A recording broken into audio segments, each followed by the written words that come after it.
먼저 오늘 바울이 2차 전도 여행 중에 일어난 일입니다. 지도를 한번 보겠습니다. 지도가 잘 나왔네요. 예. 지금 오른쪽 안디옥이라고 있죠. 예, 안디옥 교회에 있는 곳입니다. 저기서 출발해서 터키를 대각선으로 가로질러서 지금 올라가고 있습니다. 대각선으로 드로아에 가기 전에 드로아까지 올라가기 전에 원래는 에베소를 들리려고 했습니다. 에베소는 드로아 밑에 서쪽에 있는 중간에 항구 도시입니다. 이즈미르라는 곳인데 에베소에 가려고 했는데 성령님께서 에베소에 못 가게 했습니다. 바로 그냥 드로아로 올라가게 했습니다. 그래서 이 바울의 전도 여행은 자기가 마음대로 간 게 아닙니다. 다 하나하나 하나님의 인도를 받아서 간 곳이었습니다. 예, 여기서 이고니온, 더베, 루스드라, 이고니온, 여기 중간에 비시디아, 안디옥. 그래서 에베소로 가지 못하고 바로 드로아로 갔습니다. 자, 첫 번째 우리가 생각할 것은 이 드로아입니다. 이 드로아는 여기가 이 항구 도시입니다. 지금은 구글로 들어가면 트로이라고 나옵니다. 트로이. 트로이의 목마 여러분 들어보셨죠? 그 신화 3000년 전에 신화입니다. 그리스와 트로이가 전쟁한 건데 그리스가 와서 트로이를 좀 점령해 보려고 왔는데 난공불락입니다. 도저히 들어갈 수가 없습니다. 밖에서 기다리다가 큰 목마를 하나 만들었습니다. 목마를 여기 목마가 나올 텐데요. 이 목마를 지표보다 큰 목마를 만들었습니다. 그리고 점술가를 통해서 소문을 퍼뜨렸죠. 이 목마를 안으로 성으로 끌고 들어가면 그리스가 지고 못 끌고 들어가면 안쪽에 있는 사람들이 지고 반대 방향 사람들이 서로 지고 그래서 소문을 퍼뜨렸더니 그리고 이제 그리스가 철군을 합니다. 싹 빠져나가니까 그 안에 있는 트로이 사람들이 막 나와가지고 저 목마를 끌고 안으로 들어가죠. 근데 저 목마 속에는 군인들을 숨겨두었습니다.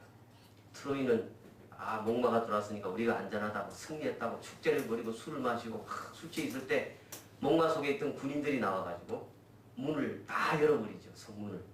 그래서 그 틈을 타서 그리스 군대가 다시 이 트로이 성 안으로 다 들어가서 점령을 하는 그런 이야기가 있습니다. 그곳이 드로아입니다. 트로이. 여기는 항구 도시입니다. 항구 도시는 참 유익한 점이 많습니다. 외국의 문물을 잘 받아들이기 쉽고 그리고 기독교를 받아들이는 곳이 제일 처음에 다 항구였습니다. 일본 이번에 센다이 다녀오셨죠. 센다이도 기독교가 그쪽으로 해서 들어왔다고 합니다. 우리나라도 인구 인천항이나 다 이렇게 항구를 통해서 많이 들어왔습니다. 그때는 비행기가 없었기 때문에 다 그렇게 들어왔죠. 이 드로아입니다. 이 드로아에서 어떤 일이 있었느냐면 바울이 원래는 이 비시디아와 이 소아시아 이쪽을 전도하려고 했습니다. 터키를 전도하려고 했습니다. 터키 땅이 얼마나 넓습니까? 저기도 다 전도 못했는데 그래서 저기를 터키를 전도하려고 바울이 마음을 먹고 있었습니다. 그런데 하나님께서는 유럽을 전도해라. 바다 건너가서 이 유럽을 빨리 전도해라. 그런 환상을 보여주셨습니다. 마게도니아 사람이 환상 중에 나타나서 막 건너오라는 겁니다. 건너와서 자기들을 구원해달라. 그래서 이 바울은 원래는 자기 생각이 있었지만 자기 계획을 포기하고 하나님의 뜻을 따랐습니다. 그래서 이 드로아에서 배를 타고 옛날에 배는 지금처럼 이렇게 빨리 가는 배가 아니겠죠. 아주 천천히 가는 배를 타고 여기 사모드락의 섬을 건너서 성경에 나옵니다. 네아폴리로 들어갔습니다. 네아폴리는 항구입니다. 그래서 먼저 우리가 오늘 이 드로아에서 환상을 보았다 했는데 이 말씀 속에서 우리가 생각할 것은 무엇인가 하면 항상 성령님께서 인도하시는 대로 우리가 가야 된다. 너무나 올바른 말이죠. 그런데 우리가 살다 보면 갈등이 있을 때가 있습니다. 내 생각과 내 방법과 하나님의 방법. 어떤 걸 선택해야 될까? 그래서 어떤 사람은 하나님의 방법대로 가는 사람이 있고 어떤 사람은 그래도 내 계획대로 가야 이게 옳게 될 것 같은데 해서 자기 계획대로 가는 사람도 있고 그렇습니다. 오늘 드로아의 환상을 보고 우리는 성령님의 인도하심에 우리는 민감해야 된다. 귀를 기울여야 된다. 우리 선교도 우리 마음대로 가는 게 아니죠. 성령님의 지시하심을 따라서 우리가 가는 것입니다. 바울도 그렇게 갔습니다. 우리가 선교사를 중국에도 보냈습니다. 일본에도 보냈습니다. 다음에 또 우리 성령님께서 인도하시면 어디로 우리가 선교사를 보낼지 모릅니다. 그래서 우리는 이 성령님의 부르심에 민감하게 응답해야 된다 하는 말씀입니다. 전 세계 24,000 종족 가운데서 아직도 복음을 듣지 못한 11,000 정도의 미전도 종족들이 있다고 합니다. 여러분 기독교 복음이 다 전파된 것 같지만 우리나라 사람들은 거의 다 알죠. 그렇지만 아직도 예수님을 전혀 모르는 그런 종족들이 굉장히 많다고 하는 것입니다. 그리고 언어가 그 언어에는 성경이 번역되어 있지 않기 때문에 전혀 모르는 그런 종족들이 굉장히 많이 있습니다. 우리 교회의 그 안창현 형제는 지금 필리핀에 가서 성경 번역을 도와주고 있습니다. 컴퓨터를 잘하기 때문에 그 종족들이 쓰는 언어로 성경을 번역하는 그런 일들을 1년간 하고 있습니다. 그래서 우리가 생각보다 이 성경이 번역되어 있지 않고 전도가 되어 있지 않는 종족들이 굉장히 많다는 사실입니다. 그들은 우리를 도우러 오라고 외치고 있습니다. 그래서 우리는 그런 선교에 민감한 반응을 우리는 해야 할 것입니다. 선교의 방법에도 장기 선교와 단기 선교가 있습니다. 우리 선교지에 가봤습니다만은 장기 선교는 그들의 필요한 것을 도와줍니다. 그 사람들이 지금 무엇을 필요로 하는가? 그래서 수도가 없는 곳에는 수도를 놔주고 전기가 없는 곳에는 전기를 쓸 수 있게 해주고 또 쓰레기 처리를 못하는 데는 또 쓰레기 처리하는 기술을 가르쳐주고 또 한국어를 배우고 싶어하는 사람들에게는 한국어를 가르치고 이런 일들을 인도에 가니까 하고 있더라고요. 그래서 간접적인 선교를 하면서 그 다음에 복음을 전하는 이런 일들을 하고 있습니다. 우리 단기 선교는 시간이 없죠. 그러니까 가서 빨리 치료했고 또 복음 제시도 빨리 하고 돌아와야 되는데 이번에 우리 또 중국에 가서 아주 열심히 아주 잘하고 오셨습니다. 이번 아프가니스탄에 이렇게 단기 선교로 간 분들이 참 어렵게 이렇게 납치가 되어 있습니다. 그 사람들이 여러 가지 이유로 안 보내줍니다. 파병 문제, 한국군 파병 문제, 또 자기들 죄수들 풀어다가 그 다음에 또 한 가지 더 붙인 게 있습니다. 한국인들이 이슬람 사람들을 개종하러 온 것 같다.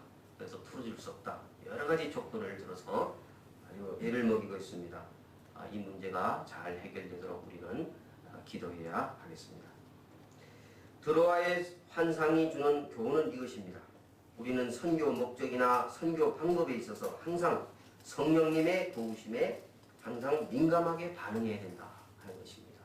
그래서 우리 지도자가 성령님의 또 반응을 듣고 또 말할 때 우리가 함께 마음을 같이 하여 선교해야 할 것입니다. 그래서 첫 번째는 우리가 드로아를 생각했습니다. 두 번째는 네아폴리 항구입니다. 배를 타고 항구에 도착했습니다. 바울 혼자 간 게 아닙니다. 바울이 신라를 데리고 갔습니다. 디모데를 데리고 갔습니다. 또 드로아에서 누가를 데리고 갔습니다. 배를 타고 네아폴리 항구에 도착했습니다. 이곳은 유럽 전도의 시발점이 되는 곳입니다. 그래서 네아폴리는 당시에 빌립보시를 가기 위해서는 이 항구를 꼭 거쳐야 했습니다. 이 네아폴리 항구를 지금은 카발라라고 부릅니다. 여기가 네아폴리 항구입니다. 항구고 아주 아름답죠? 여수 같습니다. 우리나라 여수. 여수 가보셨죠? 네. 여기가 카발라. 네아폴리를 지금은 카발라라고 하는 곳입니다. 여기에 바울이 도착했습니다. 여기에는 비잔틴 시대에 신실한 그리스도인이 많이 살았다고 합니다. 여기에. 그래서 크리스투 볼리, 예수촌, 예수 믿는 사람들이 사는 빌리지. 그래서 크리스투 볼리라고 예수촌이라고 불렸답니다. 예수 믿는 사람들이 많았다는 거죠. 많았는데 1387년에 터키인들이 여기를 점령해가지고 이름을 카발라로 바꿔놨다고 합니다. 예수촌이 카발라로 이름이 바뀌었습니다. 이곳은 그리스 북부 지역의 농작물을 모으는 곳이고 거기서 수출하는 그런 항구입니다. 카발라. 여기에서 사도 바울이 잠깐 머물렀습니다. 이 카발라에 사도 바울 도착 기념교회가 있다고 합니다. 기념교회 여기죠. 사도 바울 기념교회. 여기에 6월 29일을 사도 바울 기념일로 지키고 있습니다. 그래서 그 전날 28일에는 전야제도 하고 인근 지역을 돌아다니면서 교회에서 큰 축제를 벌인다고 합니다. 대부분 우리 항구들이 선교의 전초 기지가 된 것처럼 여기 카발라가 아주 참 중요한 지역입니다. 바울 모자이크를 해놨죠. 이제 크리니데스로 갑니다. 저기 네아폴리 항구에서 서북쪽으로 11시 방향으로 한 16km 가면 16km가 어딘지 모르겠는데 여기서 아마 상암 경기장 정도 될 것 같습니다. 16km로 올라가면 크리니데스가 있습니다. 크리니데스는 샘이라는 뜻입니다. 샘. 이 크리니데스. 그래서 세 번째 우리가 생각할 곳은 빌립보입니다. 빌립보가 원래 이름이 크리니데스입니다. 빌립보는 네아폴리에서 16km라고 그랬고요. 주위에는 서쪽에 판게오산이 있는데 금광지로 유명하다고 합니다. 금이 나는 그런 곳입니다. 빌립보의 원래 이름은 크리니데스 샘입니다. 그런데 마게도니아 왕 빌립 2세가 BC 358년에 대이민단을 보내고 도시 지명을 바꿨습니다. 빌립, 그래서 필립이라고 빌립보라고 이름을 지었습니다. 지금도 필립이라고 뜹니다. 구글로 딱 들어가서 보면은요 크리니데스가 있고 바로 그 옆에 필립이라고 되어 있습니다. 빌립보가 지금도 있습니다. 여기에서 일어난 사건들을 성경은 우리에게 가르쳐주고 있습니다. 첫 번째 사건은 루디아 이야기입니다. 루디아. 여러분 빌립보 교회 그러면 사도 바울이 감옥에 들어가서 매 맞은 거 이거는 잘 기억하죠. 거기 교회를 빌립보 교회를 세웠던 최초의 신자가 루디아라는 여인입니다. 사도 바울이 AD 49년에 가을에 드로아에서 네아폴리를 통해 이 빌립보에 들어갔습니다. 들어가서 장소를 정해놓고 기도할 곳이 필요한데 바울이 이야기했습니다. 사람들에게 여러분들에게 성경도 가르치고 기도할 장소가 필요한데 없을까요? 이 말을 들은 두아디라 성에서 온 자주장사 루디아가 바울의 말씀을 듣고 마음을 열었다고 했습니다. 마음을 열어야 장소도 빌려주는 것 같습니다. 그래서 이 루디아가 마음을 열고 바울이 하는 말씀을 받아들였습니다. 그래서 루디아는 이 빌립보 교회를 세우게 됩니다. 유럽에서 복음을 받아들인 최초의 사람이 이 루디아라고 볼 수가 있습니다. 여러분 정말 우리는 이 루디아가 빌립보 교회를 개척했다 하는 사실을 보면서 우리 동천학교에 참 감사하는 그런 마음을 갖게 됩니다. 우리 이안교회가 시작될 때에 우리 동천학교에서 이렇게 좋은 장소를 제공해 주셔서 오늘날 우리가 이렇게 예배를 드리고 있는데 바울도 이 빌립보에 갔을 때 아무 아는 사람도 없고 그랬습니다. 그런데 루디아가 바울의 말씀을 듣고 받아들이고 감동을 받고 루디아의 자기 집을 제공한 것 같습니다. 그곳에서 예배가 빌립보 교회가 시작되었습니다. 루디아는 오늘 성경에 보면 온 집안 사람이 세례를 받았다 그랬습니다. 루디아 식구가 몇 명인지는 안 나와 있지만 온 집안 식구, 어린아이들까지 다 세례를 받았다고 하는 것입니다. 그리고 바울에게 청하여 자기 집에 유하라고 했습니다. 성경에 보니까 강권하여 그랬습니다. 그냥 오시라고 하는 게 아니고 진심으로 강권하여 바울의 일행을 초청했습니다. 그래서 이 루디아의 집에서 빌립보 교회가 시작된 것입니다. 루디아 펜만 나오죠. 그리고 루디아 그림으로 그렸지만 루디아의 기념교회입니다. 루디아의 기념교회 중앙에는 유아 침례하는 탕이 있고 강당 뒤에는 바울과 루디아의 모자이크가 있다고 합니다. 모자이크가 있죠. 왼쪽이 바울, 오른쪽이 루디아입니다. 루디아의 기념교회에 뒤에 이런 장식이 되어 있다고 합니다. 매년 5월 20일을 루디아의 축일로 지켜오고 있다고 합니다. 그래서 우리가 빌립보 교회 하면 루디아를 우리는 꼭 기억해야 됩니다. 그 다음에 또 한 가지 사건입니다. 이거는 아주 억울한 사건인데 여러분 좋은 일 해놓고 자기가 감옥에 갇히면 얼마나 참 억울하겠습니까? 바울이 오늘 참 억울한 일을 당하게 됩니다. 빌립보 교인 중에 귀신 들린 여자가 있는데 이 사람을 어떻게 교회로 데리고 왔느냐 하면 바울이 귀신 들린 여자를 고쳐주었습니다.